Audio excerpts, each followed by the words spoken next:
केरला में जनता के पैसों की खुलेआम लूट हो रही है। जहां लेप का शासन होता है वहां कुछ भी बाकी नहीं रहता। ये चुनाव देश के भविष्य के लिए फैसले लेने का चुनाव है। 10 साल में इतना सारा भले हुआ, लेकिन जो हुआ है ना वो तो ट्रेलर है, ट्रेलर। कोऑपरेटिव स्कैम के पीड़ितों को भरोसा देता हूं कि उनका पैसा वापस दिलाने में भाजपा और मेरी सरकार कोई कसर बाकी नहीं छोड़ी जाएगी।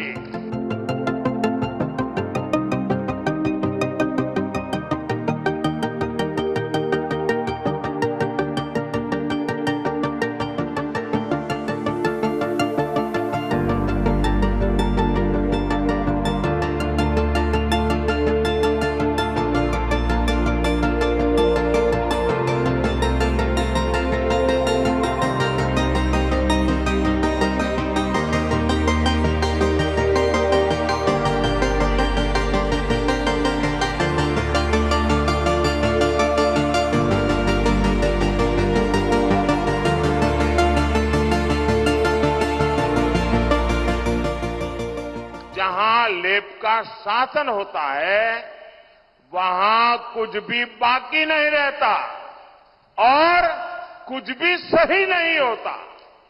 इन्होंने बंगाल को बदहाल बनाया। ये लोग त्रिपुरा में भी ताश दिलाए थे। वही काम ये केरला में भी कर रहे हैं। आज केरला जैसे शांति प्रिय राज्य में हिंसा अराजकता आम हो गई है। आज केरला में खुलेआम राजनैतिक हत्याएं कराई जाती हैं। कॉलेज के कैंपस तक असामाजिक तत्वों के अड्डे बन गए हैं। सांप्रदायिक सौहार्द को बिगाड़ने वाले एलिमेंट्स को सरकारी संरक्षण मिलता है। हमारे बच्चे तक सुरक्षित नहीं है।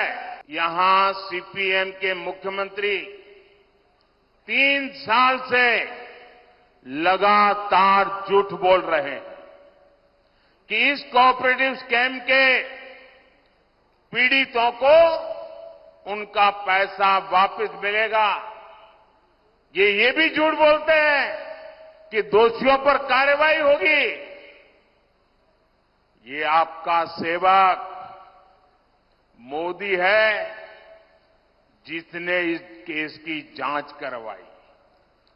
अब तक स्कैम करने वालों की करीब 90 करोड़ रुपए की संपत्ति भारत सरकार के ईडी ने अटैच कर ली है। मैं इस बारे में कानूनी सलाह ले रहा हूं कि कैसे जिनके पैसे डूब गए हैं ऐसे गरीबों को उनका पैसा वापस कैसे करूं। ये 90 करोड़ रुपया उनको कैसे बांट दो। बीजेपी सरकार पहले भी देश में 17,000 करोड़ रुपए ऐसे स्कैम पीड़ितों को वापस दिलवा चुकी है।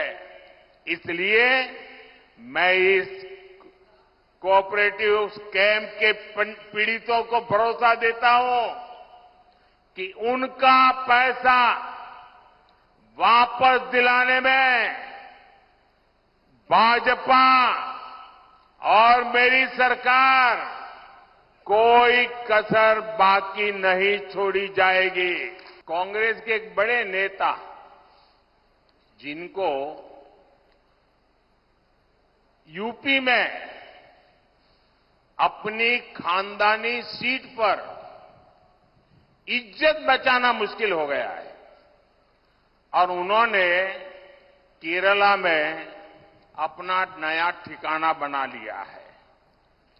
चुनाव जीतने के लिए यहां कांग्रेस ने उस संगठन के पॉलिटिकल विंग से बैकडोर समझौता किया है जिसको देश में देश विरोधी प्रवृत्ति के लिए बैन किया गया है।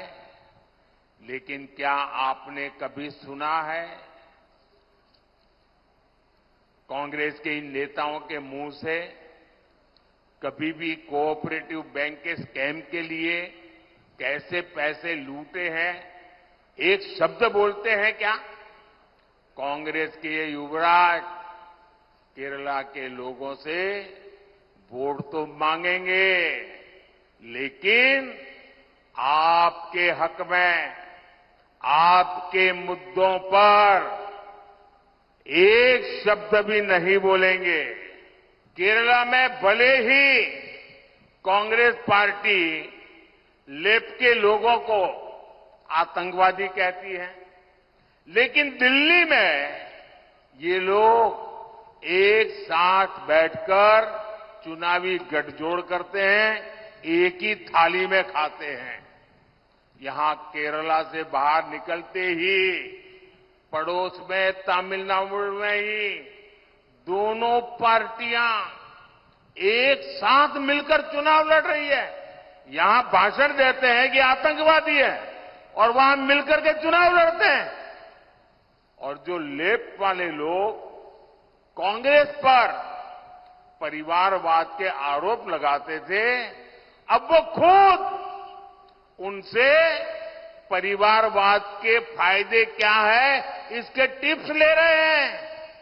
ये लोग इंडी अलायंस बनाकर साथ आए हैं क्योंकि ये जानते हैं कि मोदी इनके लूट के सब ठिकानों को ठप कर रहा है।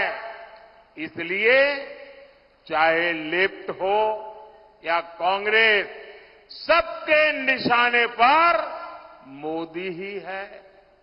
लेकिन मैं आपको गारंटी देता हूं, बीजेपी और एनडीए को दिया गया आपका एक एक वोट गरीब के एक एक पैसे का हिसाब करेगा।